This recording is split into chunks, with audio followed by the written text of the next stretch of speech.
Hello everybody, Jason W. Noise Revolution Cave for a Hey Do You Remember video.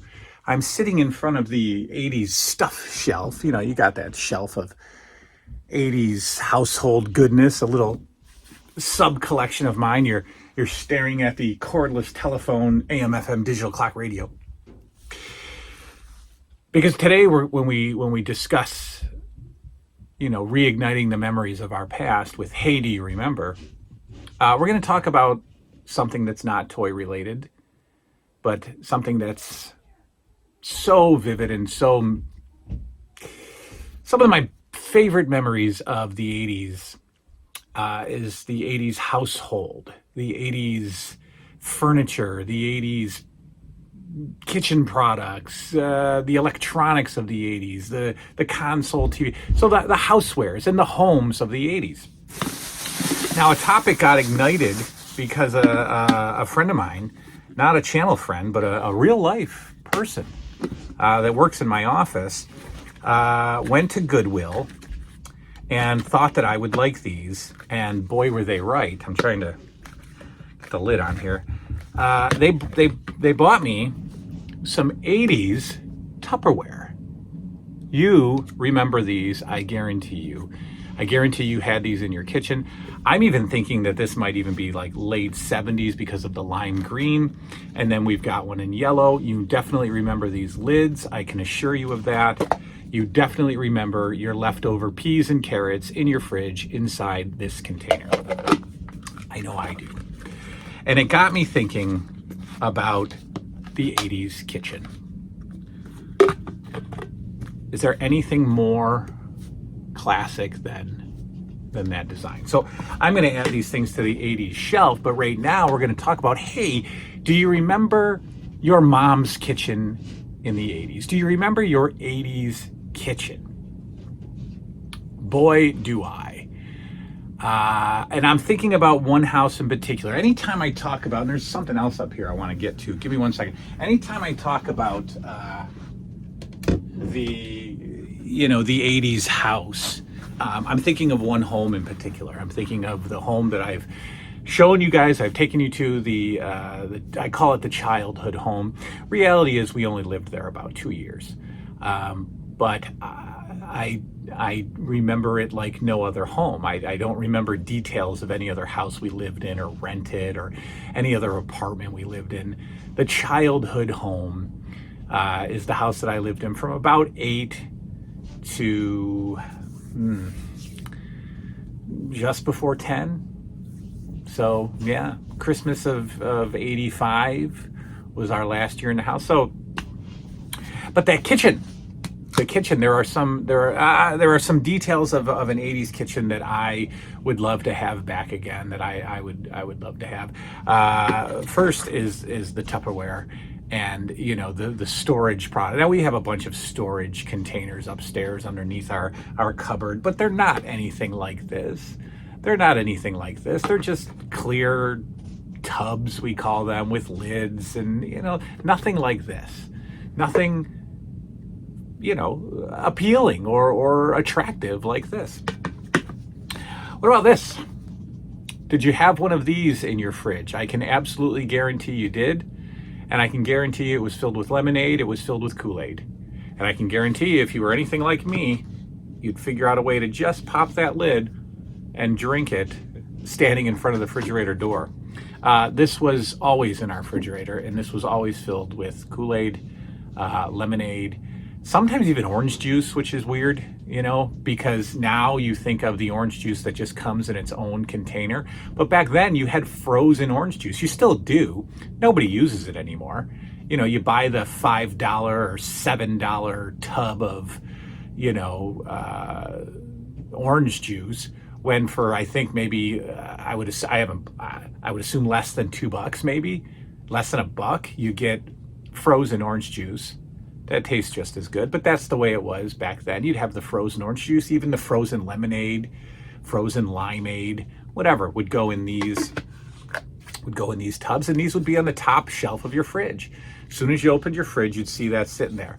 And if you came home from school and you saw it sitting there, it was potluck. It could have been anything. It could have been Kool-Aid. It could have been berry blue Kool-Aid, my favorite Kool-Aid flavor. Could have been anything. Another appealing thing about 80s kitchens was our telephone. Our telephone that actually looked like that. You can see the telephone there on the wall with the Atari sticker on it. We had the telephone right on the wall in the kitchen, and that's where you talked.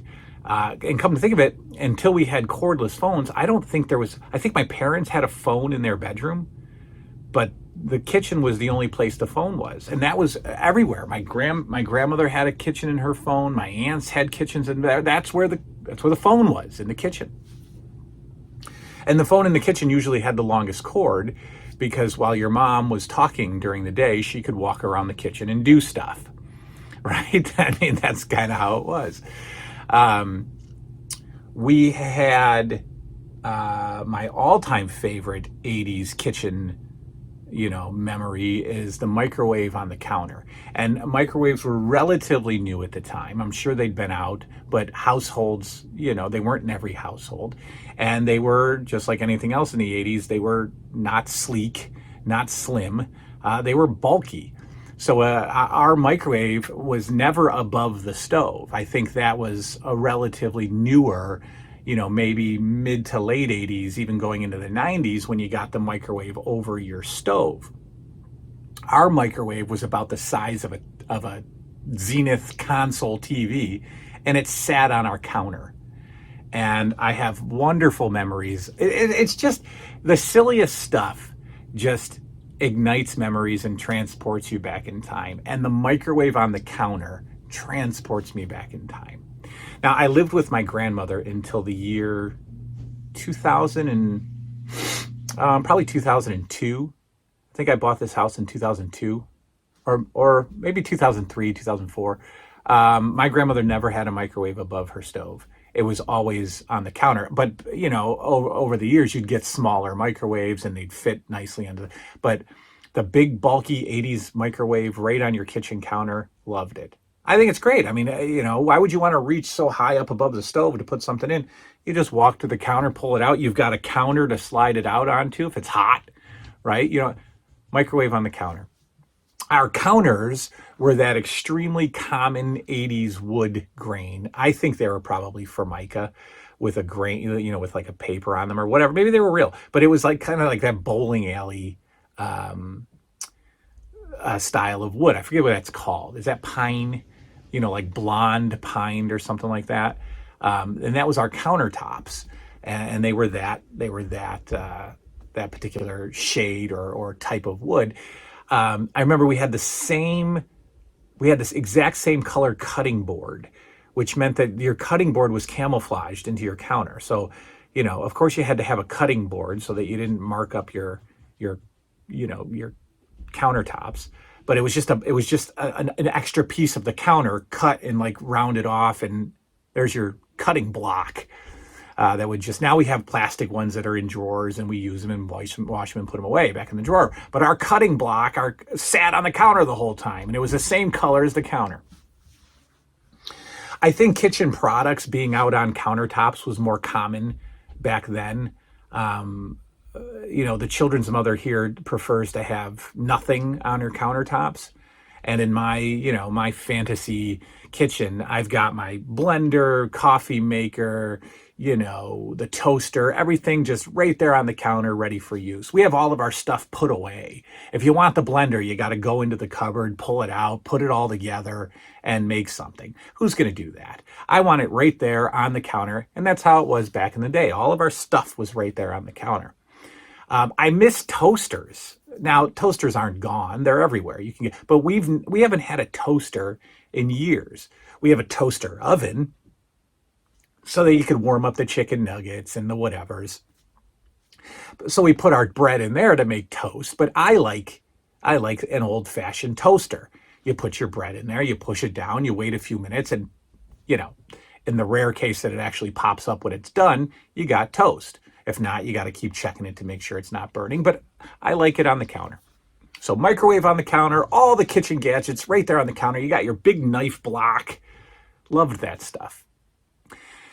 As far as decor goes, my mom always had, she always had so we had canister sets, of course, again, lined up on the counter from biggest to smallest. So you'd have like a set of 4. And again, people still have those. We still have those. Ours are just clear and modern and stupid. But my mom had mushroom canisters, and that's kind of a Goodwill thing that I need to find. I need to hunt down some mushroom canisters, but they were, again, size big, medium, blah blah blah, down to small, and the lid was like a mushroom top, and there was like an artistic painting, sculpting of a mushroom on the canister, and all were the same. So if you've got the mushroom canisters, then you've probably got some other mushroom theme going on throughout the kitchen, of course. One big decor item that I remember my mother having and my grandmother having were gigantic wooden spoon and gigantic wooden fork hanging on the wall. I mean, we're talking huge, dark brown wooden colored spoon and a fork right next to it, like a little leather hanging thing, and then you hang it on a nail. And a huge spoon and fork would hang in our kitchen.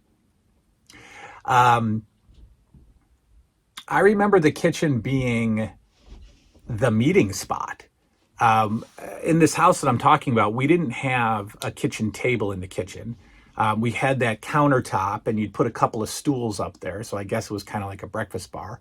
But our kitchen was like attached to our, like a dining room. So we would have our table in the dining room. But in my grandmother's house, in my father's mother's house, so my grandma on his side, all the aunts and uncles on my dad's side, when we would go visiting in the 80s to their house, my parents were divorced. So when my dad would take us on weekends, we'd often go visit his aunts. So our great aunts, whatever, cousins, whatever.